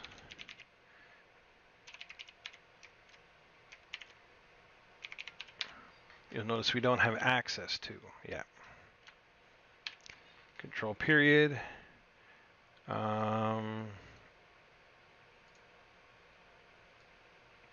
Let me see if I have that. I see my database tools. There we go. And it'll give us a using for that. And then that'll pop up. Then we can go in, and everything's static, so we don't have to create new instances of anything. We don't have to, all we have to do is go in and tell it what we want to do. So the first thing we're going to do is we need to use our list builder to send our object. So we want to send our object, which is going to be of object models dot benefit will be our first one. And then we're going to send it, what is it, BNF. Okay, because that's our model's benefit model from up top that we created. And then we need a field name that we're going to save it to. So in our case here, we're going to save it to meal, or not meal, sorry. We'll save it to benefits. How's that? Try to make it as simple as possible. So now we have 2 other ones that we got to do, and we can do those exactly the same way. So database tools dot field builder models dot, and this next one will be a food item, and it's FI, And we'll call this, I don't know, food item. How's that? Not too creative, I guess, but okay. Then we have database tools, field builder, models.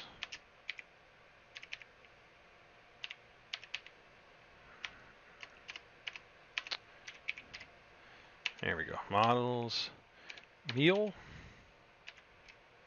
ML, and we'll call this one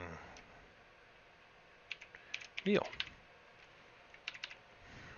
Okay. Guess we can just call this benefit too. Keep it all the same. All right, so now that we have all of our objects and they're all built on the field list builder, that means that they all exist on our database tools class. So the information's all there to use. So now it has it. All you have to do is actually submit it into the database. So this time our TB results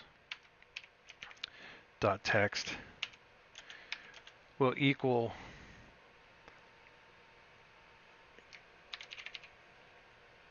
database tools create database. Okay, so that's going to create the table if it's not there. Now we know it's there already, and it doesn't have any fields in it yet. So keep that in mind, and I'll show you why.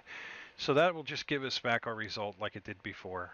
And then here we just do database tools dot write record. And now that our benefits or our fields have all been uploaded with the information from up here, the names of the information, and we know what fields are going to belong to, it should be able to convert everything, save it to the database. Now if we run it this way, I know there's probably somebody out there that's far ahead of my explanation, and they've run it here.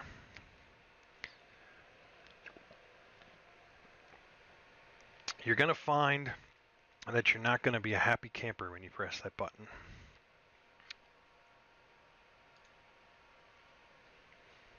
Boom, unhandled exception. Oh no, we must have done something wrong.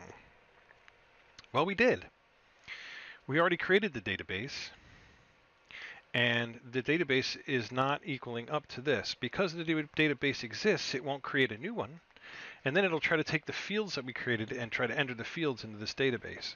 And that's a good thing, because if you have a database that's already created and already contains data, you don't want some other control coming in there and just rewriting and adding fields, because you can lose data that's already there. What if the field is not null? And now you have data on something else and that has no information for that particular field. Well, now that field is null, so now that makes it an invalid entry. So it's going to cause problems when you try to bring the information back up. So there's a real simple way to solve this problem. We go to our Internet Explorer here again. We go to C drive. We go to our users. If you still have this up from earlier, you don't have to dig through all this, but it's app data, local, packages, and then our package number, which could be wrong, but I think it's this one. Local state, go to meals and hit delete. Now if we go over here, you notice it's still there. We just hit reset, and if we got the right one, you'll notice it'll disappear. Okay, now I shouldn't have hit reset yet, but I did that so you understand what happens. Okay, now when I hit run test, you'll see it'll just come up telling us that it created it, but you'll notice it has our ID integer primary key here. Then it also has benefit, which is a varchar, not null, food item, which is a varchar, not null, and meal, which is a varchar, not null. So it added those 3 fields now. And that's all you're going to get back from feedback from this. So we'll close that out. And we'll go back to our data, and we'll have to add this back in, which again is users. You're going to get used to this. Your username, app data, local, packages, and then the name of your package. I think it's this one. And then local state and meals. And then just hit close. And there it is. And when you open this up, tables, meal stuff. Here we have benefits, food items, and meals. But did it just create this? Let's find out. Right click on meal stuff and click edit top 200 rows. And it'll show you what's saved there. Here. Benefit, benefit number 1, food item, banana, meal, food. And you see how it saves it. This is all just text. It's just a string, but it has the curly brackets, it has the quotation marks, it has the colon, so it knows, where everything is separated at, and is able to take that back out and return that back to the screen when you get it back. So we see that it works now. We can write data to the database. I know you're asking, can we read it from the database? And we'll get right into that. Okay, so let's try reading from our database. And we'll start with a private. We'll just make it void. And we'll just call it read all records. Sounds good to me.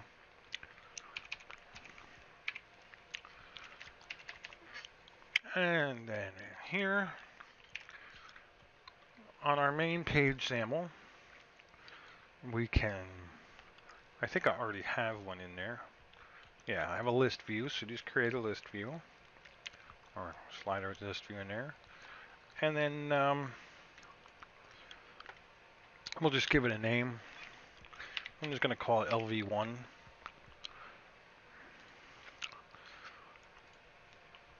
Let me go to the code behind page here, and we will try to see what we can do here. LV1 dot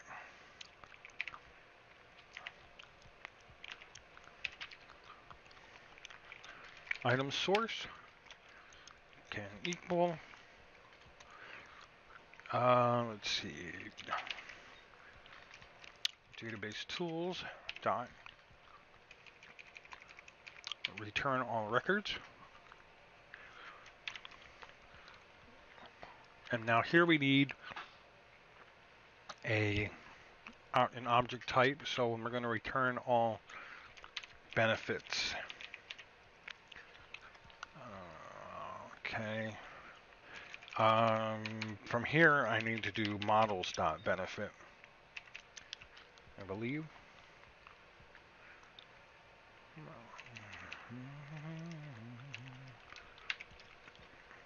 And then we need a string for a field name. So go here and check our fields. Benefit looks like that's the string for the field name. So we're going to get benefit.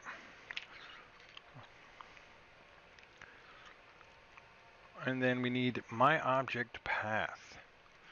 So this is the path to the object that we're creating, but you need it from the very beginning. So we need, actually this might be the easiest way to do it.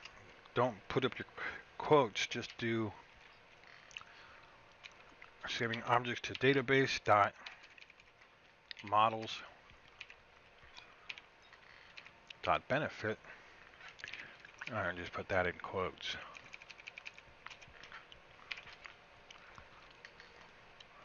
Okay, that's got to be a capital M. And let's see. That's going to return back. We just need a semicolon. Let's see what it returns. First we have to activate it, so up here we're not going to write again. We're just going to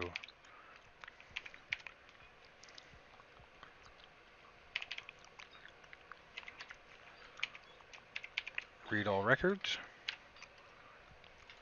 Well, let's run it and see what happens.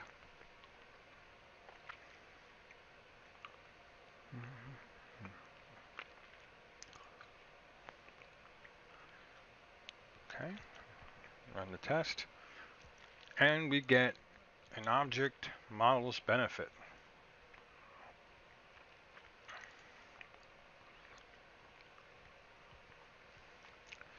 So that didn't exactly return what we wanted.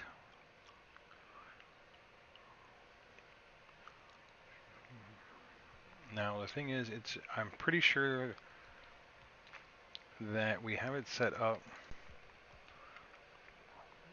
so that when it reads the record,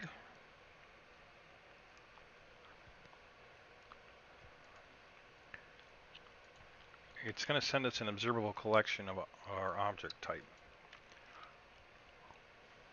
So it's a list of objects. In our case, we only have one, so that's why it only returned us that one. But basically, it just returned us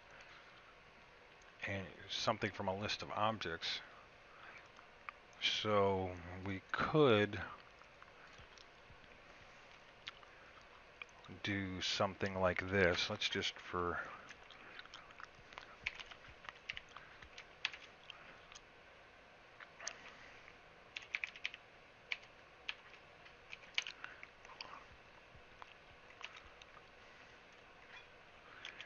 and just call this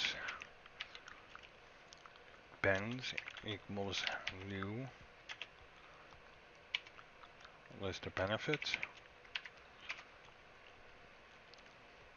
And then we just say bens equals this. Whoops.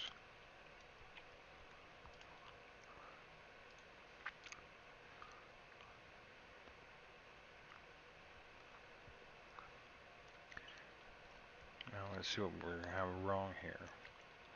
Cannot implicitly convert object model collection.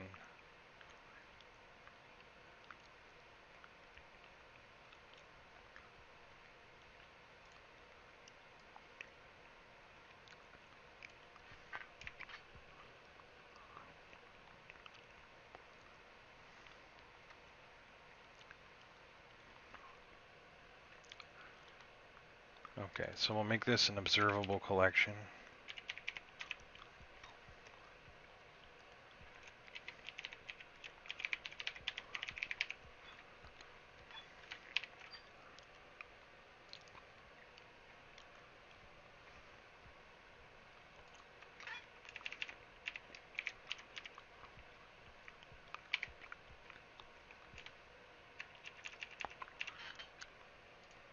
Okay, and then we just do bens dot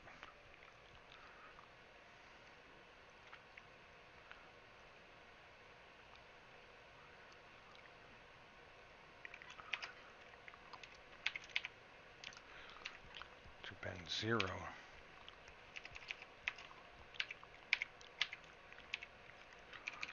dot name dot to string. See if we get a name.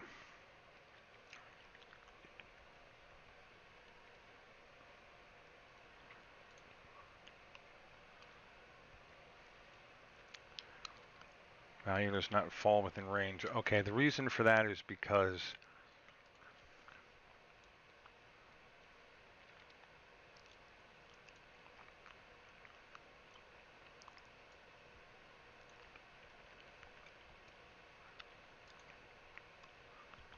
see, there's 0. It should have given it to me. I don't understand why it didn't. Items.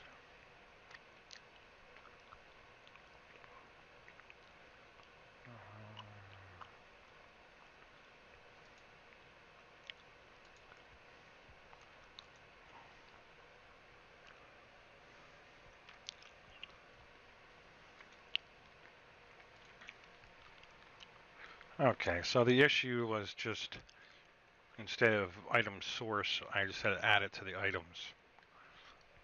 Now if we run this, it returns back benefit number 1, which is the only benefit that we entered in the system. So that's how we read. And you can read the same way with the return individual records. If you wanted to do that,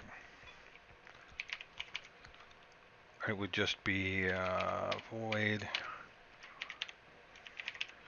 return one record.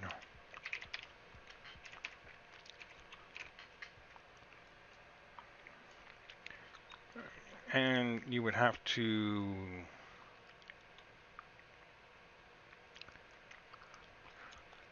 lv1 dot items dot add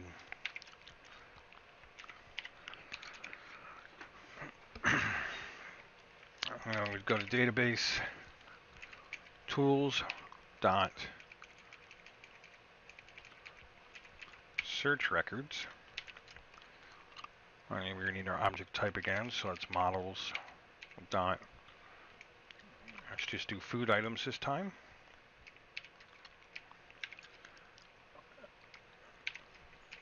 And then we need a field name. So in this case it's, I believe it's just food item. Yep.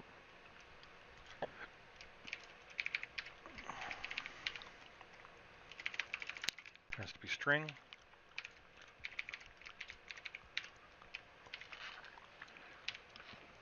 And then we need my object path, which is your complete path up here again.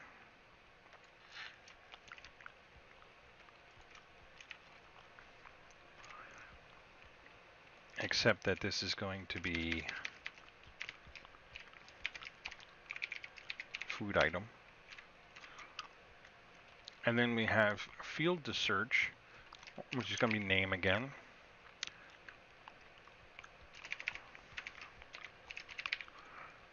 And then what we want to search, which in this case, if we look, our name of our food item is banana. So here we want to search banana. Oops.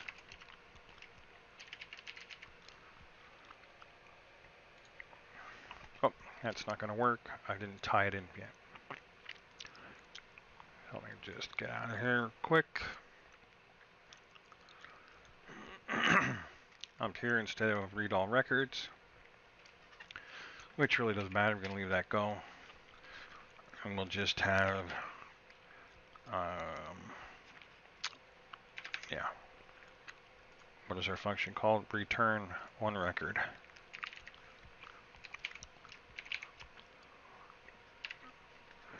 So now it should have our benefit one and banana when we hit our button.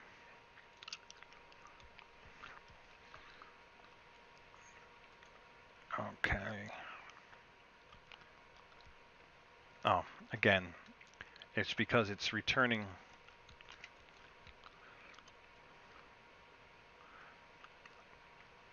Let me see. Database search records, it's returning an object. It's not returning a string.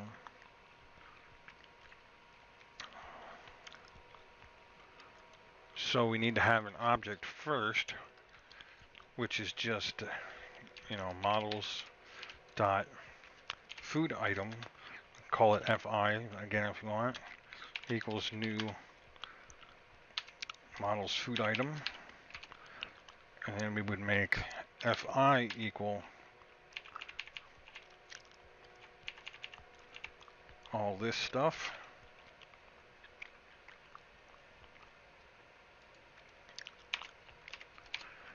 And then we would make lv1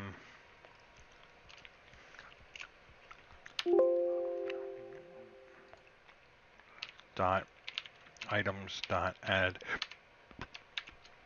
fi dot name. And you should probably do a toString there too, just to be sure, but nonetheless, for our test, we should run this, and there we go, we have our banana. So now you know how to create the database, write to the database, and read from the database. More than one object. When it returns back your records, you can have it return back a whole list of records or just an individual record. And you read them in and out. And it's not too difficult to implement. A lot of this code here, like from here to here, really is just sample stuff. So you kind of eliminate that from your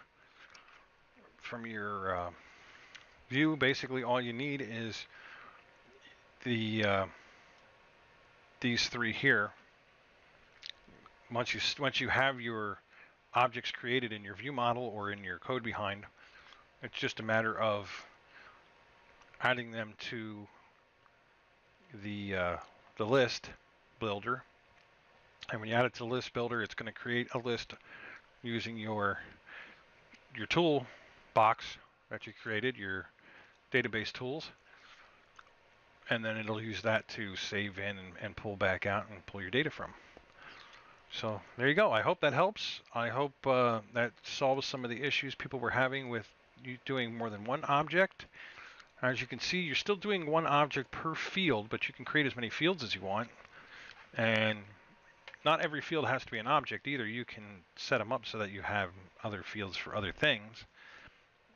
But this way, now you know how to save a whole object to each individual field, and on top of knowing how to do it, your database tools now has all the instructions and all the tools in it that it needs to do that. So whether you're just doing one or many, it'll work for you either way. And if you are just doing one and you have this new updated version, well, then it's just like eliminating the code from these two. You only need the one unit. You can pull it in or out however you want to.